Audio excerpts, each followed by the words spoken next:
El apóstol Pablo describe la segunda venida de Cristo como que estamos aguardando la esperanza bienaventurada y la manifestación gloriosa de nuestro gran Dios y Salvador Jesucristo.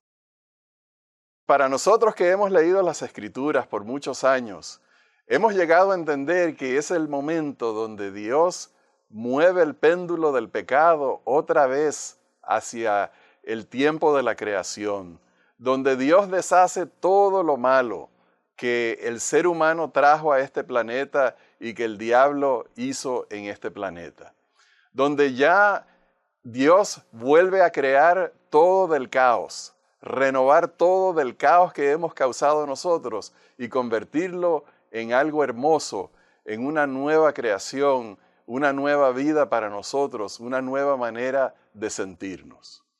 En esta vida sentimos mucho dolor, sentimos tristeza, sentimos preocupaciones, sentimos incertidumbres acerca del futuro. Pero cuando Dios haga todo nuevo, sentiremos satisfacción, tranquilidad, paz y alegría en Dios.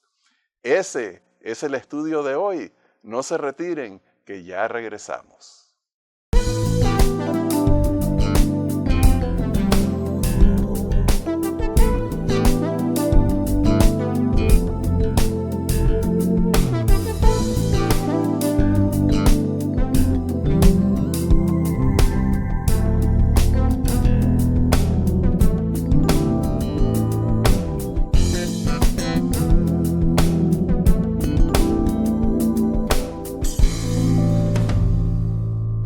Hola, apreciados hermanos, bienvenidos a Perspectiva Bíblica.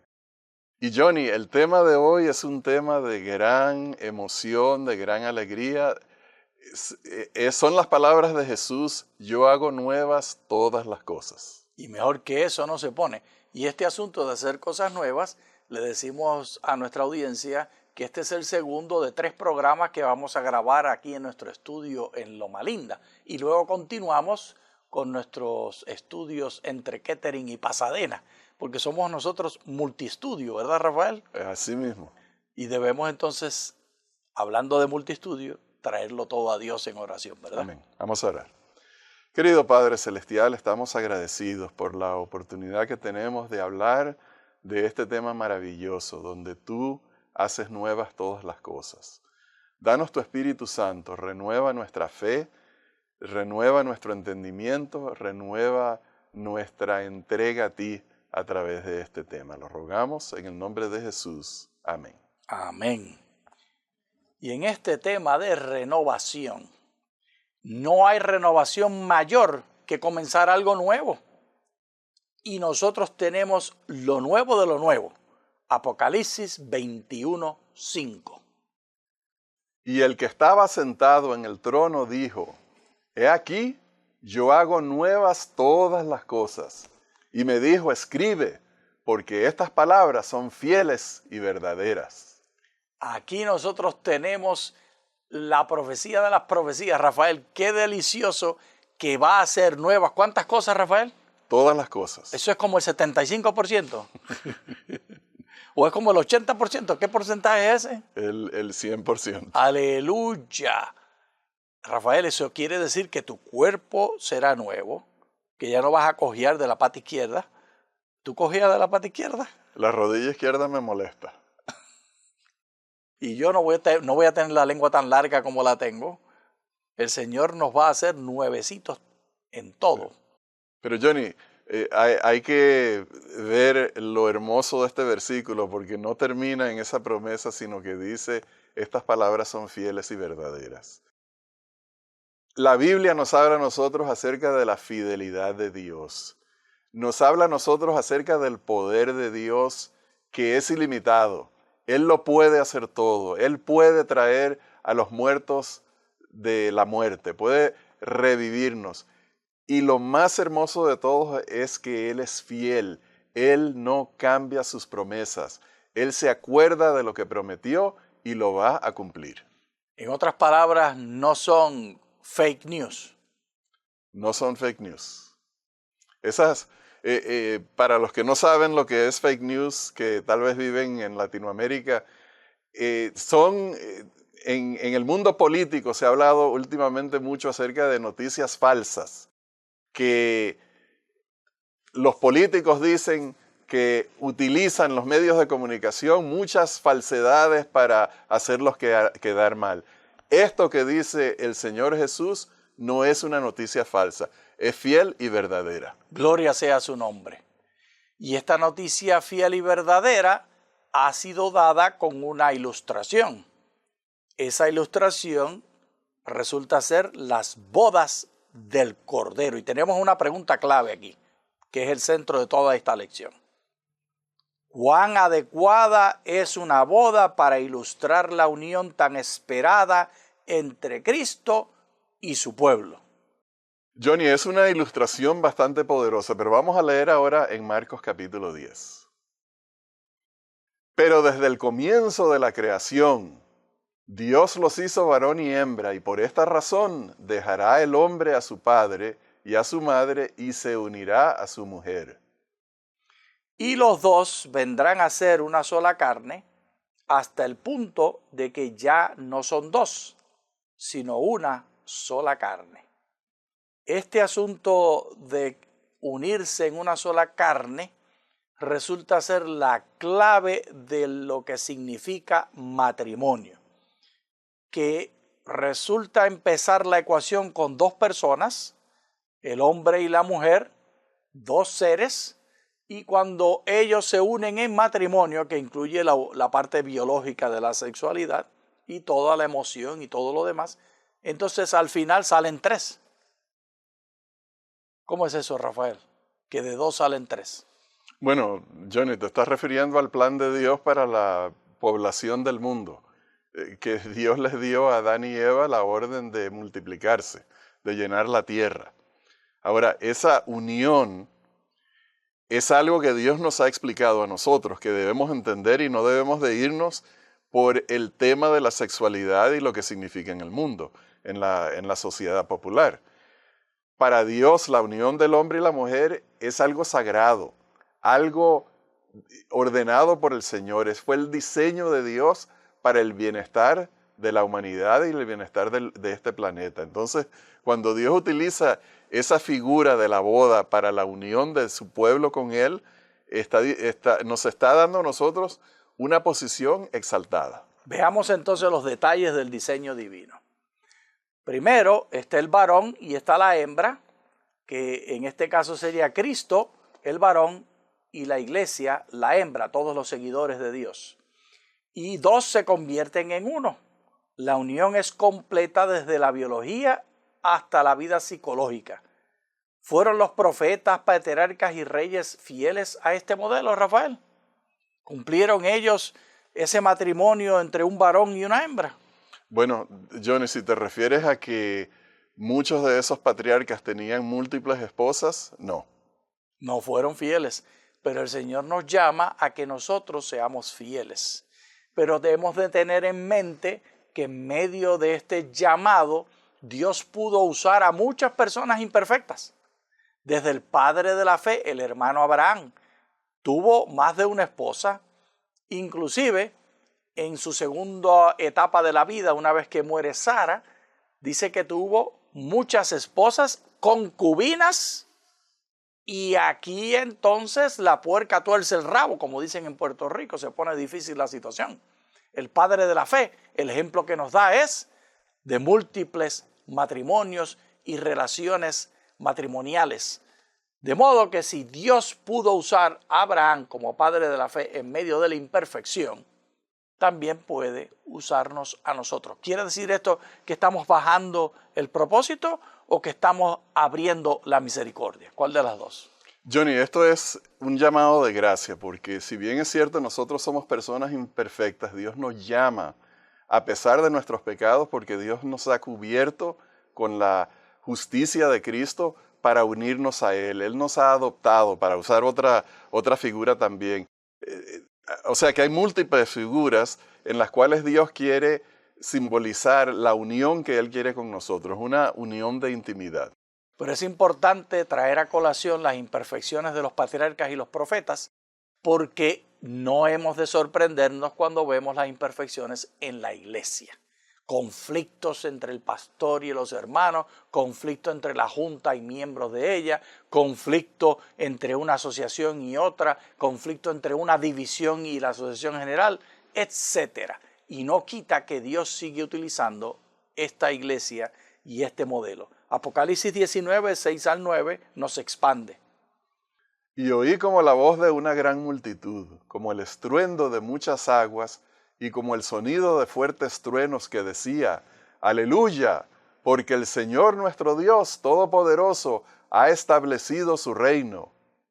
Gocémonos y alegrémonos, y démosle gloria, porque han llegado las bodas del Cordero, y su esposa se ha preparado. Y a ella se le ha concedido vestirse de lino fino, limpio y resplandeciente, porque el lino fino es las acciones justas de los santos.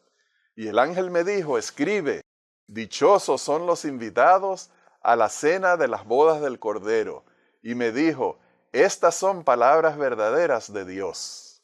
Para entrar a la boda del Cordero, no se espera que nosotros seamos perfectos y sin reprensión, de la misma manera que Abraham pudo ser padre de la fe en medio de sus múltiples defectos, mentiroso, con concubinas y con problemas de sexualidad, teniendo tantas mujeres. Tiene que ser una enfermedad sexual, porque tantas mujeres, ¿para qué tantas esposas y tantas concubinas? El punto es que si Dios pudo utilizar a Abraham, te puede usar a ti y a mí, y si redimió a Abraham, te puede redimir a ti y a mí. Y las bodas del Cordero, ese lino fino, no es que tú lo vas a producir, Rafael, no es que tú y yo vamos a producir esa justicia. ¿De quién es esa justicia con la cual nos vamos a vestir? Bueno, Jesús lo hizo bastante claro en sus parábolas y en sus enseñanzas, que estas ropas para los invitados a las bodas del Cordero son ropas regaladas, son ropas que Dios provee a los invitados. Y aquellos que no tienen las ropas no son aceptados, son rechazados. Johnny, ese vestido, ese lino fino, representa la justicia de Cristo. Y obviamente no es algo que yo produzco, que nosotros los seres humanos podemos imitar o producir, sino es algo que Dios nos pone a nosotros. Pero Rafael, me parece que la iglesia se divide en dos grupos grandes, que hay muchas otras divisiones. Un grupo piensa que ellos producen ese lino fino, que por lo menos, si es lino 80% de Dios, ellos ponen 20% de obras humanas de perfección, o el porcentaje que se les ocurra. O tal vez piensan que al inicio es todo Dios y al final es todo humano. Y el otro grupo somos aquellos que nosotros aquí en Perspectiva Bíblica es lo que recomendamos, que nos damos cuenta que nunca el 100% es de Dios, ni una sola fibra de ese lino fino es producto humano. Como humanos procuramos hacerlo mejor, pero ninguna de las obras nuestras y ninguno de los efectos nuestros le añaden nada. Pero hay uno que es lo más importante, Rafael. Lo que Dios le pide a la iglesia es unión. Y eso lo dejó claro dicho Jesús.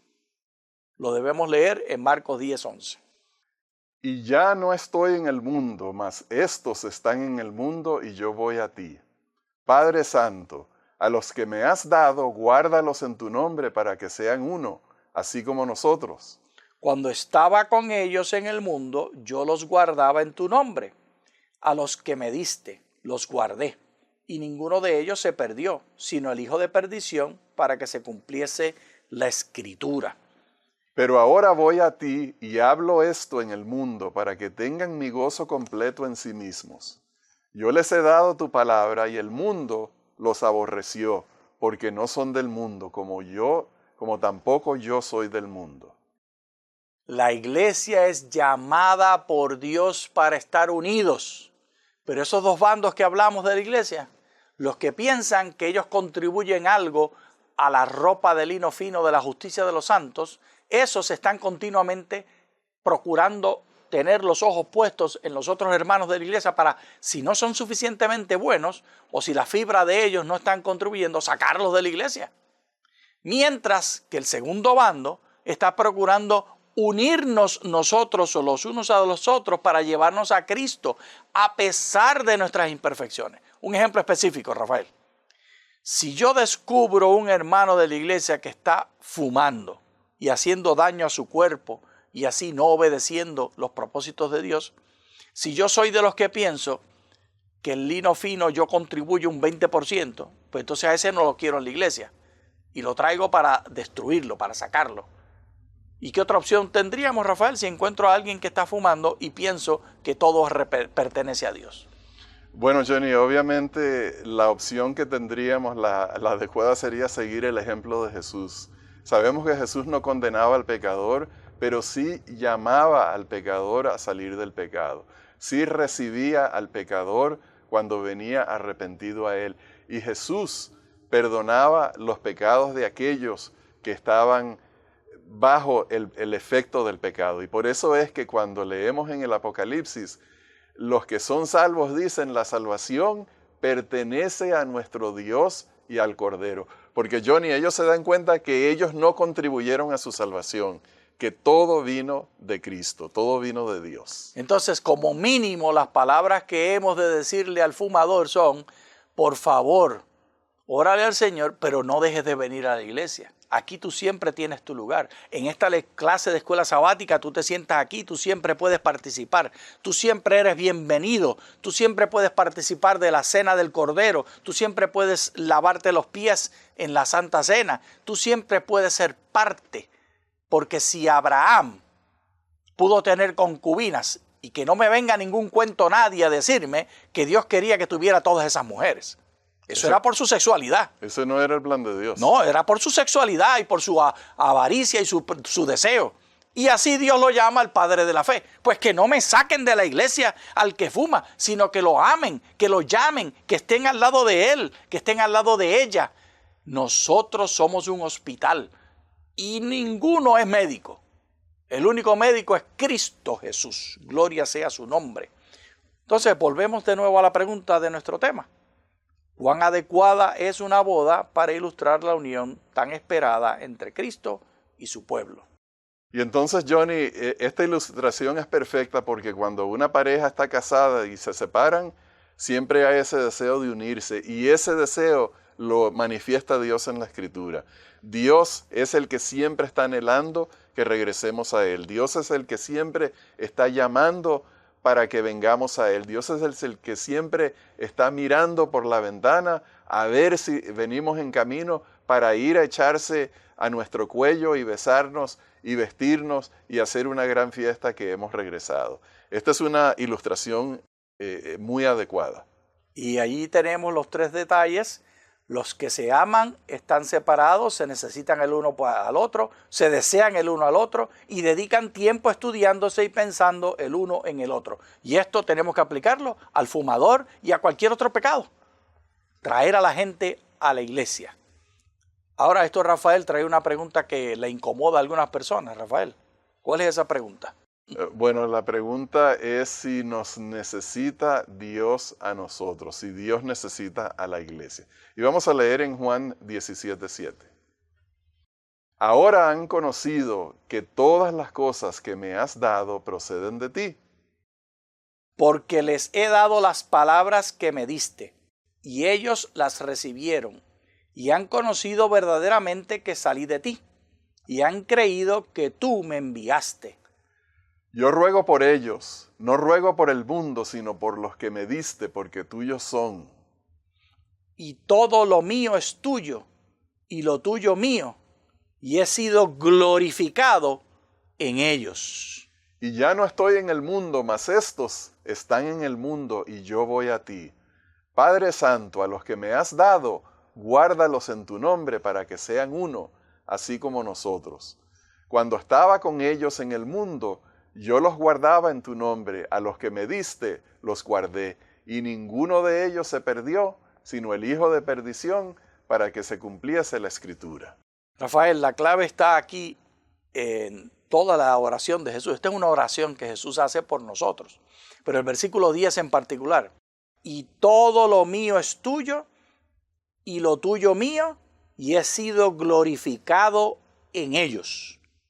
Esta palabra glorificado implica la parte integral que nosotros cumplimos. El estar unidos en la iglesia glorifica a Dios, y esto es algo que Dios procura, que Dios, si la palabra necesita le da dificultad a las personas porque imaginan que quiere decir que la existencia misma de Dios se pone en peligro si no nos tiene. Pero para Rafael, yo empujo y digo, sí, Dios nos necesita, porque Dios nos necesita, como describió aquí, para tener esa relación con nosotros. Y esto es fácil entenderlo, no es ningún gran salto de la imaginación, porque la Escritura define a Dios como un ser de amor. Dios es amor, el amor ama, el amor necesita, el amor desea, el amor quiere unidad, quiere tener comunión. Dios nos creó para amarnos, Dios nos creó para tener comunión con nosotros.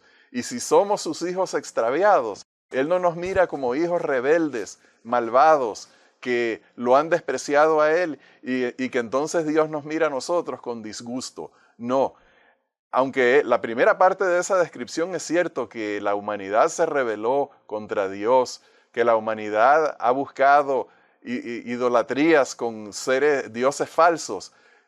Lo otro no es cierto. Dios no nos mira con disgusto, Dios nos mira con amor, con compasión, con deseos de salvarnos.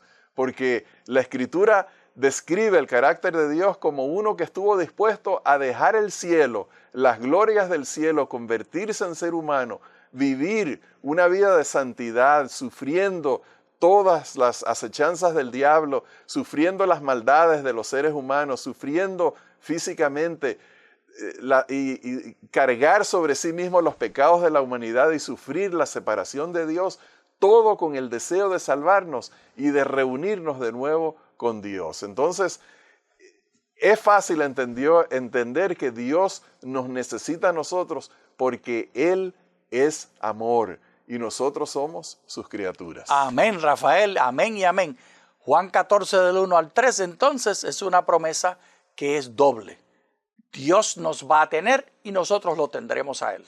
Leámoslo desde esa perspectiva. No se turbe vuestro corazón. Creéis en Dios, creed también en mí. En la casa de mi Padre hay muchas mansiones. Si no, ya os lo hubiera dicho. Voy pues a preparar lugar para vosotros.